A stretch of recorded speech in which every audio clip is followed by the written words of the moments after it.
Imagine this.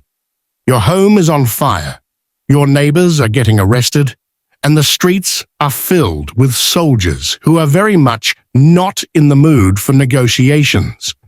What do? Pack your bags, grab your family, and get out of there fast? This was the reality for thousands of Jewish refugees in 70 CE, fleeing the smoldering ruins of Jerusalem after the First Jewish-Roman War. The city had just been annihilated by the Roman army. The Great Temple burned to the ground, and anyone left behind was either enslaved, executed, or wishing they had taken up farming instead of revolution. Where do you go when your homeland is gone? The answer, for many, Alexandria, Egypt. Because if there was one place where a displaced Jewish community could find familiarity, it was the great cosmopolitan hub of the ancient world. But as you can probably guess, things didn't go as smoothly as one might hope. So let's dive into the tale of the Jewish refugees who fled to Alexandria, where they found new opportunities, new dangers, and a whole lot of trouble. It wasn't the first time Jews had found themselves forced to flee to Egypt. Flashback to biblical times, Joseph's brothers sold him there.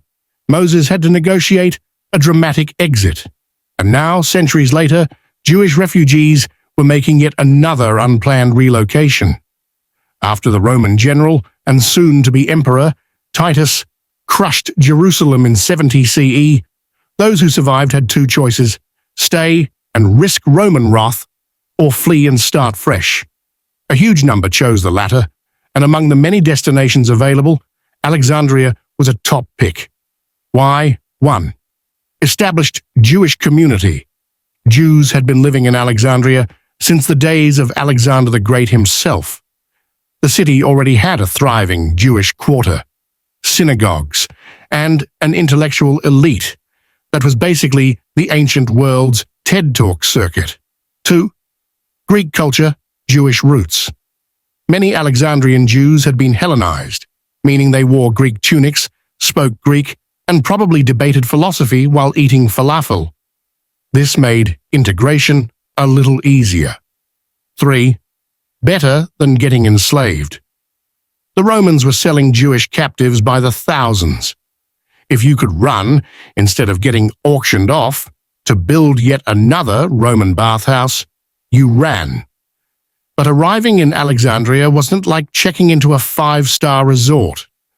The local Jewish community had already been through its own nightmare under the Roman Emperor Caligula, aka history's wildest party animal. Just a few decades earlier, riots had broken out between Greeks and Jews, leading to massacres and destruction.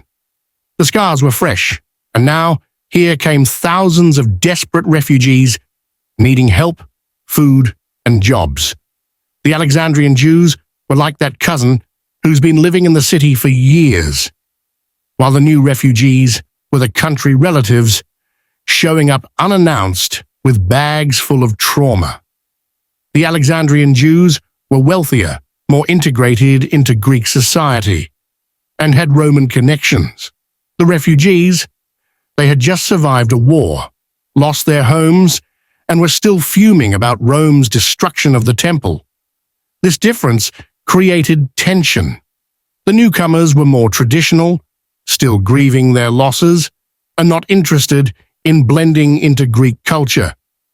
The established Jews, on the other hand, were trying to keep a low profile, not stir up trouble with the Romans, and definitely not interested in a second war. But Rome wasn't exactly a live and let live empire. The Roman governor of Egypt, Tiberius Julius Alexander, a Jewish convert to Romanism, which made things even weirder, wasn't feeling particularly sympathetic. He had already dealt with a Jewish revolt in Alexandria in 66 CE, and now a fresh wave of angry displaced Jews was arriving in his city. Not exactly great timing. So, while some Alexandrian Jews welcomed their brethren with open arms, others were like, "Great, just what we needed." More reasons for Rome to be mad at us. The Roman authorities were already on edge. They had just put down the Jewish revolt in Judea. They were still rounding up rebels, and now Alexandria was suddenly overflowing with Jewish refugees, many of whom had strong anti-Roman sentiments. Naturally, Rome's response was not a warm welcome package with free housing and job opportunities. Instead, they watched very closely, making sure no new rebellion was brewing in Alexandria. The Alexandrian Jewish elite, wanting to keep their fragile peace with Rome, distanced themselves from the refugees. And this made things worse. The refugees, feeling abandoned, started forming their own networks. Some tried to make a living, others got involved in underground resistance movements, and a few just wanted to find a decent meal without getting harassed by Roman soldiers. Tensions were high. Alexandria was already a pressure cooker of different ethnic groups. Greeks, Egyptians, Romans, and Jews all living in a city famous for both its grandeur and its chaos. The arrival of thousands of desperate refugees only added fuel to the fire. By the 2nd century, the situation reached a boiling point. The Jewish community in Alexandria had grown massive, but relations with the Roman authorities remained tense. Eventually, in 115 CE, during Emperor Trajan's reign, the Jews of Alexandria and other parts of the Diaspora launched a full-scale rebellion known as the Kitos War. It didn't end well. The Romans responded with brutal force, slaughtering thousands of Jews, destroying their quarter, and effectively crushing what had once been one of the most vibrant Jewish communities in the ancient world. For the refugees who had once fled to Alexandria for safety, it was a grim reminder that survival was never guaranteed under Rome's rule. The story of Jewish refugees in Alexandria is one of resilience, adaptation, and conflict detail that echoes throughout history. Whether in ancient times or today, displaced communities often struggle to find acceptance, navigate cultural differences, and survive under powerful empires that see them as problems to be managed. So what's the takeaway here? Maybe it's that history loves a sequel. Seriously, the number of times Jews had to flee Egypt alone is ridiculous. Maybe it's that refugees throughout history have faced the same struggles over and over. Or maybe it's just that ancient Rome was really bad at customer service. Either way, next time you read about a refugee crisis, remember, it's nothing new. But with empathy, understanding, and a little less Roman-style brutality, maybe we can finally get a better ending. Here's the funny thing about Rome. It spent centuries trying to crush the Jewish people, destroying their temple, scattering their communities, and constantly putting down rebellions.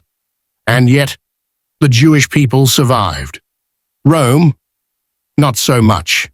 By the 5th century, the once mighty Roman Empire was falling apart, while Jewish communities continued to thrive in different corners of the world. The refugees of Alexandria may have suffered, struggled, and even perished in conflicts, but their descendants carried on. So in a way, the refugees won not by war, but by endurance. Because history doesn't just belong to empires. It belongs to those who live to tell the tale. And now, you know their story.